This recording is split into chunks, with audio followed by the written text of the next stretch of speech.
मकई की रोटी बनाना थोड़ी मुश्किल है, लेकिन जिस तरीके से मैं बना रही हूँ बड़े क्या बच्चे भी आसानी से बना सकते हैं। वीडियो को लाइक और शेयर लाजमी कीजिएगा। 1 कप मकई का आटा लिया है, इसको छान लेंगे। आटा छान लिया है। अब इसमें 1 अंडा ऐड करेंगे, 1/4 कप नीम गर्म दूध। अच्छी तरह से मिक्स कर लेंगे। कमेंट करके लाजमी बताएं किस कंट्री से आप मेरी वीडियो देख रहे हैं। मिक्स कर लिया है। अब इसको हथेली से इस तरह गूंद लेंगे। तकरीबन 2 से 3 मिनट लगेंगे गूंदने में। ये देखें आटा मुलायम हो गया है।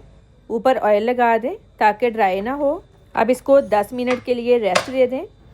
10 मिनट बाद हाथों को हल्का सा पानी लगाकर पेड़ा बना लें। इस तरह से पेड़ा बनाएंगे। पेड़े में क्रैक्स बिल्कुल ना हों। टोटल 3 पेड़े बने हैं। जिप लॉक बैग को काट लें, ऑयल लगाएं, इसके अंदर पेड़ा रखें, इस तरह प्लेट से दबा दें। ये देखें कितनी आसानी से रोटी बन गई है।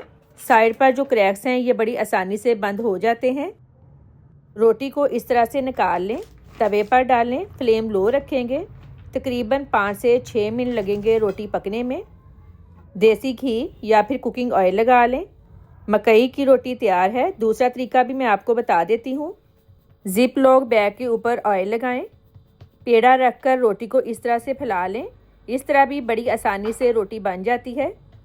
आप मकई की रोटी किस तरह से बनाते हैं मुझे कमेंट करके लाजमी बताइएगा। वीडियो को लाइक और शेयर करें। अल्लाह हाफिज़।